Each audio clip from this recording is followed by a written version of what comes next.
Dear students, we are going to look into the Unit 4, that is Information and Communication Technologies. The overview of the presentation is, first we will look into the concept of ICTs, then definition of ICT, then ICT in agriculture, followed by modern ICT tools and techniques. What is the difference between tool and technique? We will see here. Then need of ICT application in agriculture. Lastly, we will see ICTs for transfer of agricultural technology, some examples. Let's look into the concept of ICTs. The word ICT stands for Information and Communication Technology. ICT refers to technologies that provide access to information through telecommunications. ICT focuses on communication technologies. The global term ICT includes technologies for communication of information.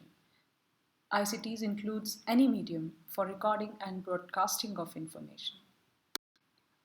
ICTs can be defined as electronic and digital technologies for storing, processing, transferring of information and communication. They are enabling technologies that allow quicker and more efficient exchange of information. So, ICT's role in agriculture. We see information and communication technologies are also known as e-agriculture, is developing and applying innovative ways to use ICTs in rural domain with a primary focus on agriculture. ICT in agriculture offers a wide range of solutions to some agricultural challenges. Use of ICTs in agricultural production. According to IFPRI, agriculture extension, also known as agricultural advisory services, plays a crucial role in promoting agricultural productivity by increasing food security, improving rural livelihoods, and promoting agriculture as an engine of pro-poor economic growth. Modern ICT tools and techniques. Tools are something you use to do a job, while techniques are procedures used to accomplish specific activity or task. Examples of tools are computer, laptop, internet, websites, web portals, while email, internet, telephony, Wi-Fi are techniques. Likewise, mobile phone is a tool while WhatsApp is a technique. Touchscreen system, information kiosk are tools while e-learning is the technique. Expert system is a tool while teleconferencing, video conferencing is a technique. There is a need of ICT application in agriculture. First, no free access is available to any source of appropriate agricultural technologies. Secondly, wide ratio of entrepreneur or farmers to extension professional. Right information at the right time to the right person at the right place with cost effectiveness is key for decision making. Information gap among the researcher, extension professionals, and farmers or entrepreneurs is wide. Need of ICT application in agriculture is firstly, we see ICTs have potential to get fast and accurate feedback. It can connect farmers or entrepreneurs to the marketing channels. Application of ICTs in agriculture sector can provide 24 hours into 7 days access to the demand-driven technologies. ICT can provide need-based, personalized and customized technology at the doorstep of the farmer or entrepreneur. ICTs provide cost-effective information delivery system. Information delivery system has been changed from old ways to the modern ways, and the wide gap between information have and have nots have to be reduced, and ICT facilitate this bridging of the gap, and it also facilitate in communicating real time across the world. ICT for transfer of agricultural technologies, there are many examples like expert systems, touchscreen system, information kiosk, interactive voice response system, or otherwise called as IVRS, mobile phone and mobile app, website or web portals. Artificial intelligence is a broader area in which expert systems are part of. So, an expert system is an intelligent computer program that uses knowledge and inference procedures to solve problems that are difficult enough and require human expertise for their solution. Why expert systems? Because human expertise is scarce and perishable, which can be saved and shared. It allows the organization to replicate its very best people. Expertise can easily be transferred to other members. It is consistent, cost effective, and efficient. There are two ends. One is the domain expert end, and the other one is user, that is at the user interface. That user interface, in this, user could be farmer or a information seeker who's using the interface by use of image or text or audio and sends the information, and the information goes to the knowledge base and it goes to the knowledge acquisition module where, with the help of domain expert and computer programmer, the knowledge is being put in by use of experience, by use of textbooks, manuals, encyclopedias, etc. The knowledge base is created, which then goes to the inference engine. The question goes to the inference engine, wherein all these things, all the knowledge base is kind of scanned, and and then it goes to the explanation module, wherein it gives the answer to the user. So this is briefly about architecture of an expert system. So if we look into the components of expert system, there are three examples of it. First is the crop doctor. It was developed using if and then rule-based program with the help of .NET Server. It is purely image-based. Second is decision support system. A DSS is an interactive system that helps decision makers utilize data and models to solve unstructured or semi-structured problems. Unstructured problems are those which are yet we will face. Semi-structured problems are those problems which are half answered. Then it is appropriate for decision taking in day-to-day crop practices. And then the third example is information system. It is a web-based, static, and dynamic information where all the contents and technologies related to concerned crop is loaded. Expert systems in agriculture.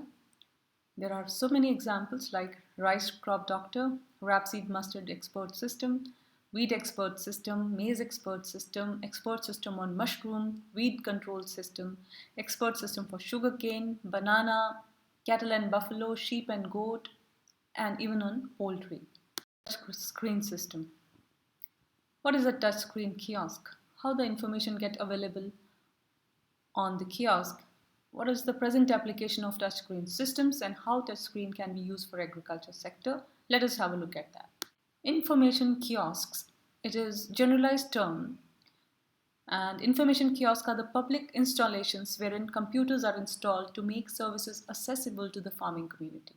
Information kiosk is a hub of information as per the need of the area. So what kind of agriculture information gets available?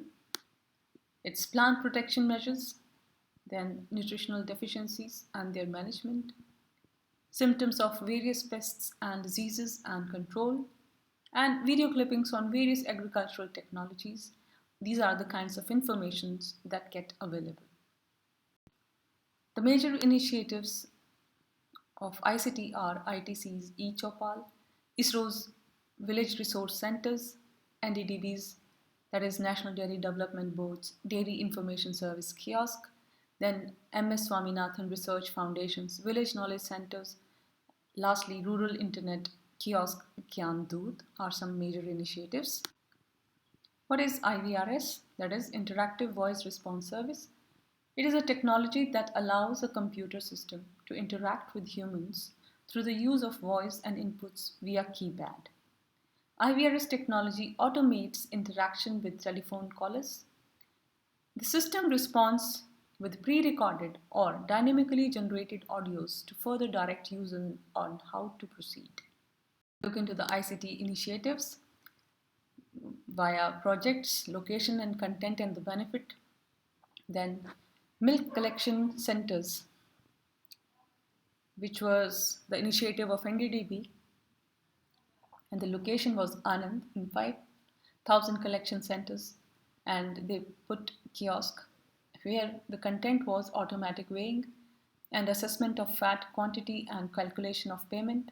And the benefit of this was middlemen were sidelined who were doing this work, and social and economic impact on women was seen because there was transparency in calculation of payments that was based on fat content on the milk. Second example is KVK ICR, and the location of it was in Baramati, Maharashtra, and Ahmedabad, Gujarat. Here, massive e-linkage project was initiated connecting 200 KVKs all over India. And the content of it was both static or offline contents on package of practices and online consultancy by emails, voicemails, and net meetings was conducted. And the benefit of it was giving direct scientist access to farmer contact, online reporting of soil testing, weather forecasting, and farmer consultancy. And similar ICT initiatives were seen in Tamil Nadu, in Andhra Pradesh, in Kerala, where e-governance was kind of implemented. The notable example of it is Bhumi project in Karnataka, where 177 taluks kiosks were kind of established, and the content of it was 20 million records of land ownership of 6.7 million farmers of the state, and each record was made available online by giving rupees 15 per record. And the benefit of it was an economical sustainable project on land records in India was established, and also there was transparency in land entitlement and all kinds of documents. Then we had Varna Wired Village project in Maharashtra, and this project was in Kolhapur and Sangli districts of Maharashtra, and there were 12 public services were inducted in this, and as a result, the sugarcane cooperative members could save their lot of money because of this. And there were three stakeholders in it, that was members of sugar cooperative and other villages, Government of India and Government of Maharashtra, and sugar cooperative, and the sharing cost of the project in proportion was 50:45:5. Then I also told you about the information village in Pondicherry, MS Swaminathan Research Foundation in 10 village of Pondicherry with the support of IDRC Canada in the year 1998. They provided public services and information regarding fish density in ocean to fishermen in local language in a multimedia fashion. And benefit of it was it functioned as a public library and information centers for empowerment of the community. Then with Teja TV in Andhra Pradesh, the university and State Department of Agriculture and Teja TV collaborated, and the content was agricultural programs on live phone, answers farmers' questions by specialists every day, and the high percentage of active participation of farmer viewers were observed. This was the direct benefit of this program. Then we had NLOG Telecenters project in Tamil Nadu. Here 30 telecenters were established in Madurai district, and it provided villages to numerous web-based linking including agriculture, and benefit of it was they were having e-access to villages. Then we had Gyan Ganga project in Gujarat. It was launched in 2003 in 3 districts of Gujarat with 70 kiosks by Department of DST, Government of Gujarat, and NLOG.com. So the content of it was computer education, email, video mail, and video conference. And then they launched e-governance, health, agriculture, and veterinary services. And the benefit of it was the capacity building was happening in managing ICTs by villagers and by e-governance services. The challenge in use of ICT is the lack of reliable connectivity in rural areas. So is the case with urban areas. The sheer lack of purchasing power in the rural communities, then poor literacy level. More women are having poor literacy. There is a need to have high usage of graphics and voiceovers because of the less confidence in using computers by the villagers and also because of the low literacy levels. And farmers benefit more from simple technology which communicates information which is relevant and easy to understand. Then door delivery of information is limited by the fact that there are very large number of farm households and many families may not own radios or television sets and may not have access to daily newspaper. So this necessitates that we need to find solutions to these challenges so that ICT impact could go more deeper. Thank you.